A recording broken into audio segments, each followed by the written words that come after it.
The last breath of Tyrannes. The planet Tyrannes died on a Thursday morning, though time meant little when an entire world ceased breathing. Seraphine had watched the solar eruption from orbit, her crystalline eyes recording every detail as the star vomited radiation across the colony below. She was Dracari, one of the Ancient Ones, her silver scales reflecting light that had traveled through centuries to reach her. The Dracari were watchers, observers who catalogued the deaths of civilizations as dispassionately as humans might document the changing seasons. For 12,000 years, her kind had maintained this sacred duty, never interfering, never altering the natural flow of cosmic events. The human settlement had been thriving just hours ago. 20,000 souls living in biodomes and terraformed valleys, growing food, raising children, building futures. Now the domes were melted glass, the valleys were rivers of scorched earth, and the silence pressed against Seraphine's consciousness like a physical weight. She had documented the extinction of 47 species in her long life. This should have felt no different. But something gnawed at her, something that had been growing stronger with each passing century of observation without action. Her wingmate Torvin flew beside her, his bronze scales catching the filtered sunlight that struggled through the ash clouds. He was older than Seraphine by 3 millennia, and his belief in their ancient protocols was absolute. They had spent 2 days mapping the destruction, recording atmospheric changes, documenting the complete sterilization of the planet's surface. Tomorrow they would return to the archive station and file their reports. Another world added to the endless catalogue of endings. The impossible sound. Seraphine was performing her final sweep over the northern settlement when she heard it. A sound so faint that it registered more as a vibration than actual noise. A biological signature where none should exist. Her enhanced hearing, evolved over millions of years to detect cosmic radiation patterns, suddenly focused on something far more immediate. Something alive. Something crying. She banked sharply, ignoring Torvin's confused transmission. The coordinates led her to a collapsed residential sector where family housing units had stood. Most structures were completely obliterated, reduced to molecular slag by the radiation pulse. But one emergency shelter, built deep into bedrock for meteor protection, had survived. Its walls were cracked and scorched, its systems long dead, but its core structure remained intact. The crying stopped as Seraphine's shadow fell across the rubble. She landed with deliberate care, her massive form creating small tremors in the unstable ground. She was 40 meters from nose to tail, small for her species but still large enough to crush the shelter accidentally. The entrance was partially blocked by debris. Inside, beyond the twisted metal and broken concrete, a human child was dying. Seraphine could smell the dehydration, the trauma, the slow shutdown of biological systems pushed beyond their limits. Torvin landed heavily behind her, his disapproval radiating without words. They communicated through quantum resonance, thoughts traveling between minds faster than speech. His message was clear. The law was absolute. The Dracari observed. They never interfered. To save one life was to declare oneself God over death, to choose who deserved salvation and who did not. It was the ultimate arrogance, the one forbidden act that had kept their civilization honorable for longer than most stars had burned.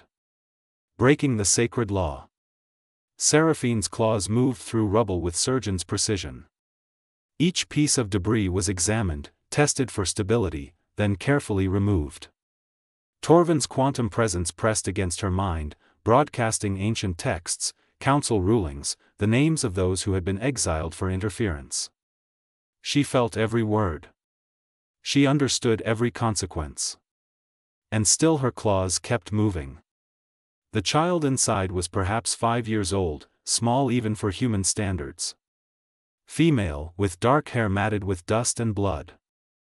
Her clothing was torn, her skin burned in patches from heat that had penetrated even the shelter's walls. She should have been dead.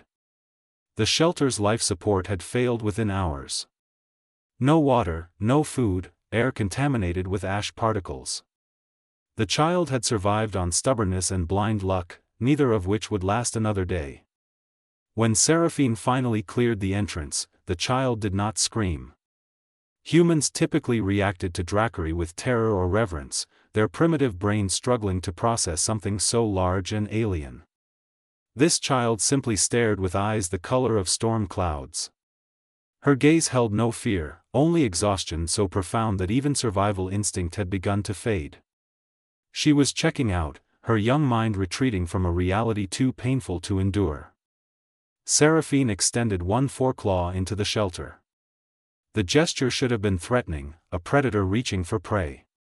Instead, she moved with maternal gentleness, each motion calculated to avoid further harm. The claw, which could shatter starship hulls, touched the child's shoulder with the delicacy of falling snow. The girl did not pull away. She had nothing left to give, no energy for flight or fight. The choice that changed everything. Behind Seraphine, Torvin's quantum broadcast turned cold and formal. He was invoking ancient protocols, declaring his intention to report this violation to the Council of Watchers. Seraphine would be stripped of her name, erased from the archive, declared non-existent to all Dracari. Her 12,000 years of service would be forgotten. Her observations would be attributed to others. She would become a cautionary tale, a warning about the dangers of emotional attachment. Seraphine wrapped her wing around the child, pulling the small broken body against her chest where body heat concentrated. The girl weighed almost nothing, a fragment of life barely tethering itself to existence. Seraphine could feel the erratic heartbeat, the shallow breathing, the body's desperate attempt to survive despite impossible odds. The child's hand, small and burned, reached up and touched the scales covering Seraphine's chest.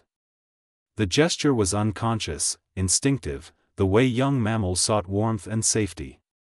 The word that escaped the child's lips was barely audible. Mama. Not a question. Not even really directed at Seraphine. Just a sound, a memory, the last connection to a world that no longer existed. The girl's mother was dead. Her father was dead. Everyone she had ever known was dead. She was calling out to ghosts, and the only thing that answered was an ancient dragon who should have remained a detached observer. Seraphine lifted into the air, cradling the child against her body. Torvin made no move to stop her, though his quantum presence blazed with disappointment and sorrow. He had known Seraphine for 6,000 years. They had documented hundreds of worlds together, had shared thoughts and memories across centuries. Now that partnership was ending, severed by a choice neither of them could undo. As Seraphine flew toward the mountain range where caves would provide shelter, she felt something she had not experienced in millennia. Purpose beyond observation. Connection beyond documentation. The weight of the child pressed against her chest was nothing compared to the weight of the decision she had made. She had broken the most sacred law of her people. She had chosen one life over cosmic law. And despite everything she was about to lose, despite the exile and erasure that awaited her, she could not bring herself to regret it. The child's heartbeat began to stabilize against her chest, finding rhythm in the warmth and safety of her embrace. Behind them, Torvin turned back toward the archive station, carrying news that would shake the foundations of Dracari civilization. Ahead lay uncertainty, exile, and the monumental task of keeping a human child alive on a dead world.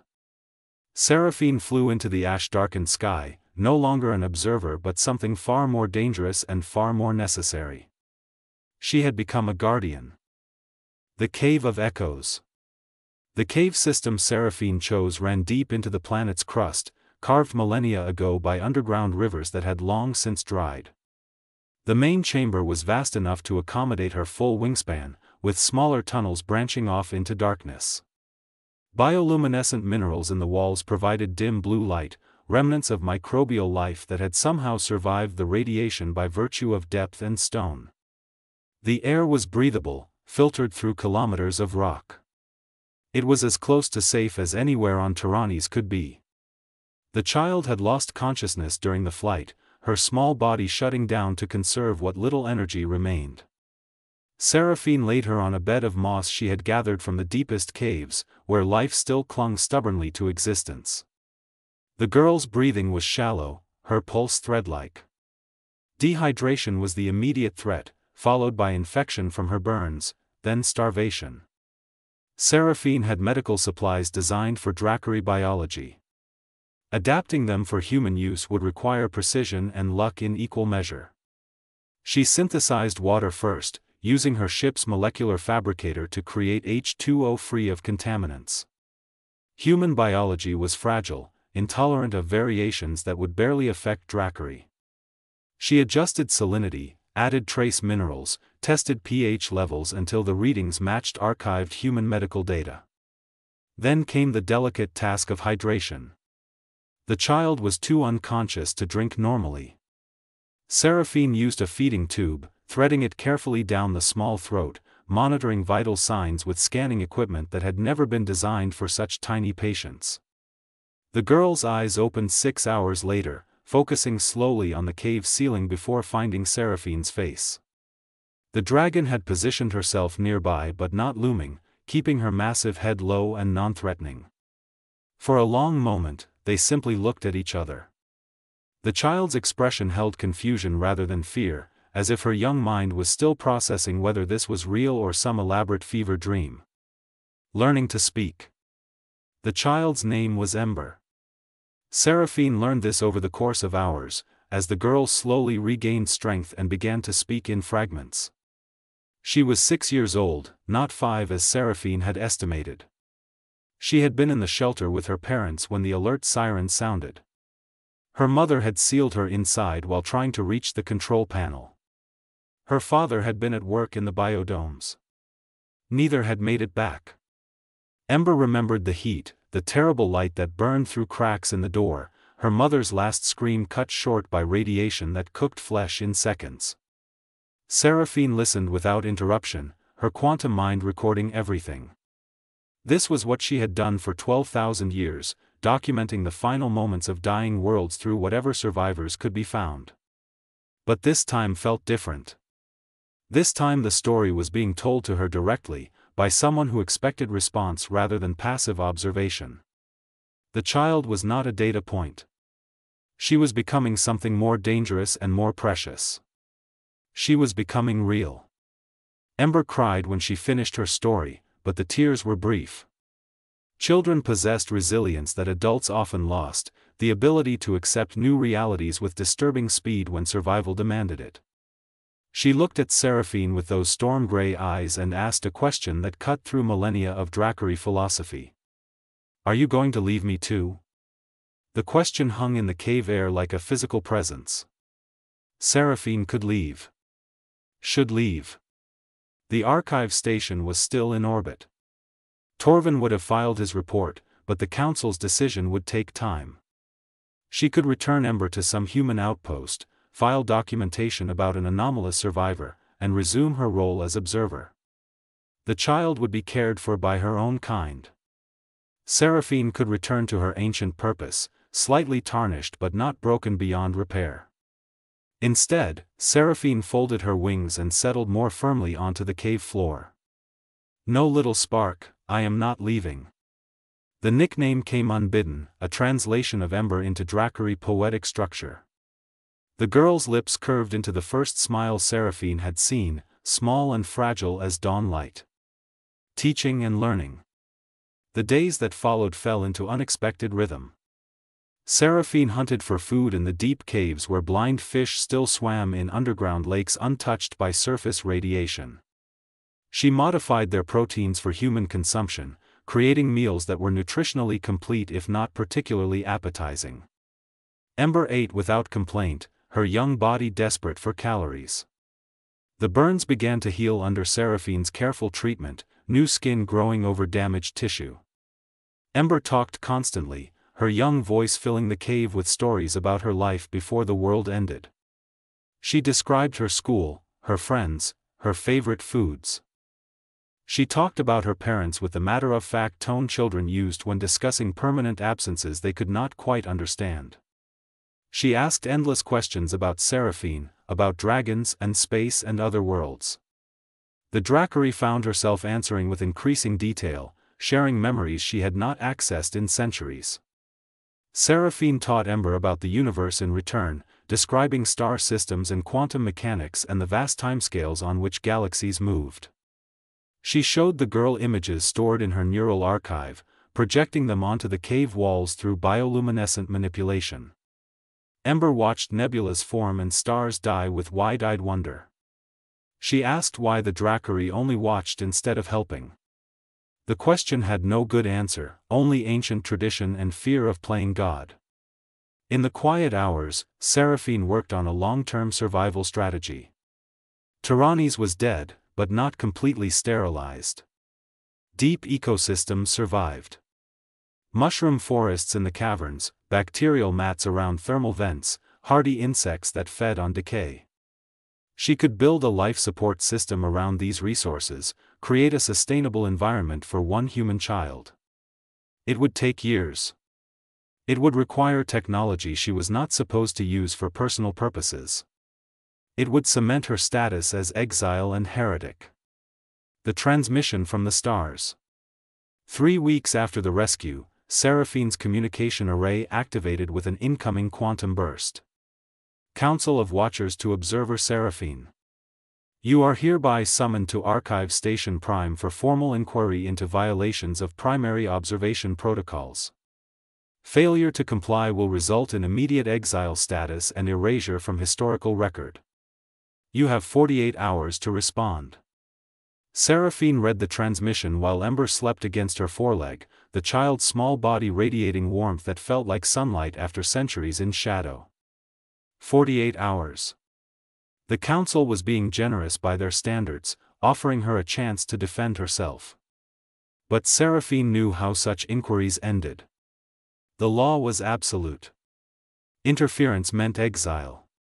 There would be no exceptions, no matter how compelling the circumstances.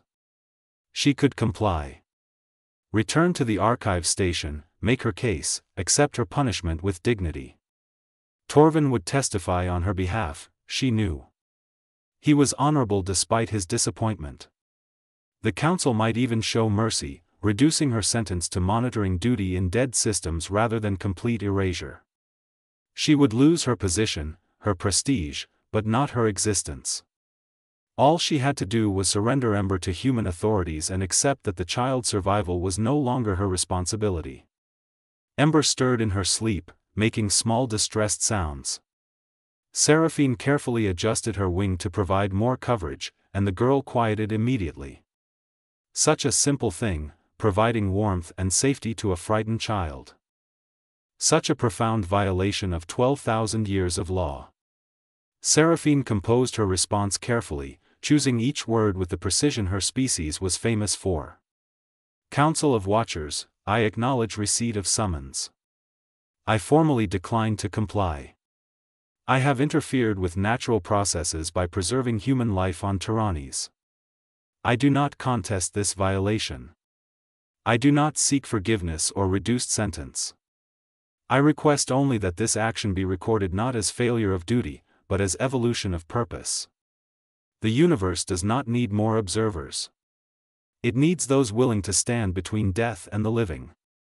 Consider this my resignation from archive service. Observer Seraphine is no more. What remains is simply Seraphine, guardian of Ember Tyrannes born. May your observations be clear and your judgments wise. She transmitted the message knowing it would end everything she had been for 12 millennia. The council's response came within hours. Your resignation is accepted. Your name is struck from the archive. Your observations are reassigned. You are declared non-existent to all Dracari. May the void take you gently, exile. Seraphine felt the quantum connection to her people sever like a physical cord being cut. 12,000 years of shared consciousness, collective memory, belonging to something greater than herself, all gone in an instant. She was alone in a way she had never experienced, truly alone except for one small human child who slept peacefully against her scales. Ember woke to find Seraphine watching her with ancient eyes that held both sadness and peace. The girl recognized something had changed. You gave up everything for me, she said quietly. It was not a question. Children understood sacrifice better than adults sometimes. Seraphine lowered her massive head until her snout nearly touched Ember's small face. Not given up, little spark. I chose you over everything else. There is a difference. The girl threw her arms around the dragon's nose in an embrace that should have been meaningless given the size difference. But Seraphine felt it in her chest where something cold and distant had finally begun to thaw. Building a new world. 5 months passed in the caves of Tyrannies. Seraphine transformed the underground network into something approaching a functional habitat. She jury-rigged life support systems from her ship's components, creating atmospheric processors and water purification units. She cultivated the native cave ecosystems, encouraging growth of edible fungi and insect colonies that could serve as protein sources. The work was endless and often frustrating, but it kept her occupied while Ember grew stronger. The child proved remarkably adaptable. Ember learned to navigate the dark tunnels by touch and sound, developing confidence that bordered on recklessness. She helped with cultivation, her small hands better suited for delicate work than Seraphine's massive claws. She talked less about her lost family as weeks turned to months, not because she forgot but because the pain became manageable. Children possessed a terrible gift for continuing forward even when backward held only grief. Seraphine discovered unexpected joy in guardianship. Teaching Ember to read star charts, explaining quantum physics through cave wall diagrams, watching the girl's face light up with understanding when complex concepts suddenly clicked. These moments felt more significant than anything in 12,000 years of observation. She was not merely recording life. She was nurturing it, shaping it, participating in its unfolding. The difference was profound. The surface remained dead, but deep scans revealed something interesting. Microbial life was returning to the soil, radiation-resistant bacteria that could break down toxins and begin the long process of bioremediation. In a few centuries, perhaps a millennium, Tyrannies might support surface life again. The timeline meant nothing to a Dracari who had lived 12,000 years. But it meant everything to a human child who would be lucky to see 100. The unexpected visitor. The quantum signature appeared without warning one morning. Seraphine detected it immediately, her enhanced senses recognizing the distinctive resonance of Dracari consciousness. Someone had come to Tyrannies. Someone who knew exactly where to find her. She positioned herself between the cave entrance and Ember, ancient protective instincts roaring to life. Torvin descended through the ash clouds with characteristic grace, his bronze scales dulled by months of what Seraphine recognized as personal neglect. He landed outside the cave system, far enough to be non-threatening but close enough to communicate easily. His quantum presence was muted, respectful of boundaries. He waited for Seraphine to acknowledge him rather than forcing contact. She emerged slowly, leaving Ember hidden in the deeper chambers with strict instructions to stay silent. Torvin looked older somehow, though Dracari aged so slowly that physical changes took centuries to manifest. Something in his posture spoke of weariness that went beyond physical exhaustion. They regarded each other across meters of dead stone, two ancient beings who had once been closer than siblings. "I came to check if you still lived," Torvin said finally, using spoken language rather than quantum resonance. It felt strange hearing his voice after months of silence. "The Council believes you perished in a cave collapse. I filed those reports personally." Seraphine felt shock ripple through her consciousness. "You lied to the Council?" Torvin's laugh was bitter and tired. "I did more than lie. I have spent the last 5 months falsifying observation records, backdating reports, creating an entire fictional history of your death and my continued solo observation of this system. I have committed more violations than you did by saving one child. I am quite possibly the worst observer in Dracari history. The weight of ancient friendship." Seraphine struggled to process this information. Torvin was perhaps the most rule-bound Dracari she had ever known. He had testified against violators at council inquiries, had personally exiled 3 observers for minor infractions. His belief in protocol was absolute. Or had been. Why would you risk everything for me? We are not even bonded anymore. I am exiled. Because I spent 3,000 years watching you observe death without flinching, and then I watched you break every law we have for one broken child. Torvin's quantum presence flickered with emotions he usually kept buried. And I realized that in 12,000 years of observation, I have never once done something that actually mattered. I have watched civilizations die. I have documented suffering with detachment. I have maintained our precious neutrality while countless beings faced extinction alone. What purpose does that serve? What value does that hold? He moved closer, his massive form radiating exhaustion and determination in equal measure. You were right, Seraphine. Our way is old. Perhaps too old. Perhaps it is time for our species to be more than cosmic historians. Perhaps it is time to be participants rather than spectators. The child lives? Ember chose that moment to peer around the cave entrance, her young curiosity overwhelming her obedience. She stared at Torvin with wide eyes, taking in his bronze scales and the subtle differences in his structure. Another dragon, she breathed with wonder. Are there lots of you? Torvin's quantum presence blazed with surprise. He moved closer, lowering his great head to examine Ember with the intense focus of someone seeing something truly novel. Hello, little human. I am Torvin. I was Seraphine's wingmate before she committed her great crime.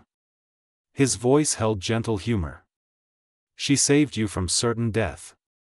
Has she proven an adequate guardian? Ember grinned with the fearless confidence of children everywhere. She's the best. She teaches me about stars and makes funny glowing pictures on the walls, and her scales are warm at night. Her expression grew more serious. She chose me even though it cost her everything. That makes her mine now. Mine to keep. The offer that changed everything. Torvin looked at Seraphine over Ember's head. Your child has claimed you. I think that means you belong to her now rather than the council. His quantum presence shifted to something more formal. I did not come only to check on your survival. I came with an offer. There are others, Seraphine. Not many, but enough. Observers who have grown weary of watching. Historians who question the value of detachment. We have begun gathering in secret, sharing doubts we never voiced before. Your action, your choice, it resonated across our entire species. He projected images directly into her consciousness. Drakery in hidden places, meeting in defiance of council protocols. Conversations about purpose and meaning. Arguments about whether observation without action was wisdom or cowardice. A movement building from whispers, growing stronger with each passing month. They call themselves the Guardians, though that name is still informal. They believe, as you do now, that participation matters more than detachment. Seraphine felt something she had not experienced since her exile began. Hope mixed with trepidation. What are you saying? That I should join some rebel faction? That we should overthrow 12 million years of tradition? Torvin's laugh was warm and genuine. Nothing so dramatic. We are Drakery. We do not overthrow. We evolve. Slowly, carefully, over centuries if necessary. But evolution requires catalyst. You became that catalyst, Seraphine. You showed us that breaking one sacred law did not cause cosmic catastrophe. The universe continued. The child lived. Purpose emerged from violation. He gestured to Ember with his wing. We want to help. Not just you, but others like her. Refugees, orphans, endangered species. Those who face extinction not because of natural law but because of circumstance we could prevent. The implications staggered Seraphine's ancient mind. You proposed turning Drakery into an active force? Into saviors and interferers? The council will never allow it. They will exile every guardian, erase us all from history. Perhaps. Or perhaps the council will adapt as we have. Change comes slowly to our kind, but it does come eventually. Torvin's presence grew more intense. I brought supplies. Medical equipment, food synthesizers, genetic databases for rebuilding ecosystems. Enough to transform this cave system into a genuine habitat. Enough to give your Ember a future beyond mere survival. Will you accept help from an exile who has not yet been caught? The choice to begin again. Seraphine looked at Ember, who was watching the exchange with intelligence beyond her years. The child understood they were discussing something important, something that would shape her future. Her small hand reached out and touched Seraphine's foreleg in silent support. Whatever you choose, the gesture said, I trust you. The decision required no thought. Yes. We accept your help. And when you return to your secret guardians, tell them Seraphine the exile will aid however she can. If there are others like Ember needing refuge, send them here. Tyrannies may be dead on the surface, but its caves can sustain life. We will build something new in this place of endings. Torvin's quantum presence blazed with approval. Then let us begin. The work will take years. You will need more than caves. You will need technology, resources, eventually other hands to help. The Guardians can provide these things, slowly and carefully to avoid council detection. In time, this place could become sanctuary for many species. They worked through the night, Torvin and Seraphine moving equipment into the cave system while Ember supervised with the authority of a child who knew her importance. Medical bays were established. Food synthesis units were installed. Genetic banks were stored in stable temperature chambers. By dawn, the cave network had transformed from survival shelter into something approaching functional habitat. Torvin prepared to depart as Tyrannisa's sun rose through ash clouds. He touched his snout to Seraphine's in the ancient gesture of bonding renewed. You are not alone, wingmate. You never were. I simply needed time to remember that observation without compassion is meaningless. Thank you for teaching me through example.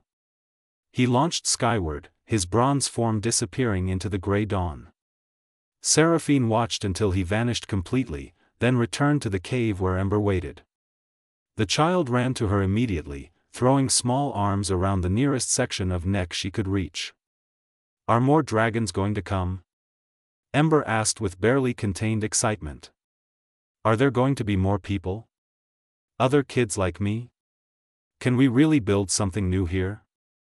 Seraphine folded one wing protectively around the girl, feeling peace settle over her ancient consciousness. Yes, little spark.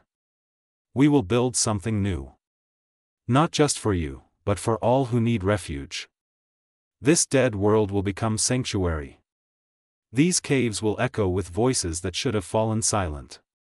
And you, Ember Tyrannies born, will be the first of many we save from the ashes. The child smiled, and in that expression Seraphine saw the future. Not the detached observation of cosmic events she had practiced for 12 millennia, but active participation in life's unfolding. Purpose beyond protocol. Connection beyond duty. She had broken sacred law and found something more valuable than obedience. She had found reason to exist beyond mere existence. Together, dragon and child turned back into the caves where work awaited. Behind them, Tyrannisa's sun struggled to pierce the ash. Before them lay years of effort, challenges without guaranteed success, the constant threat of council discovery. None of it mattered. Seraphine had chosen her path. The Guardians were rising. And in the deep places of a dead world, life was learning to begin again.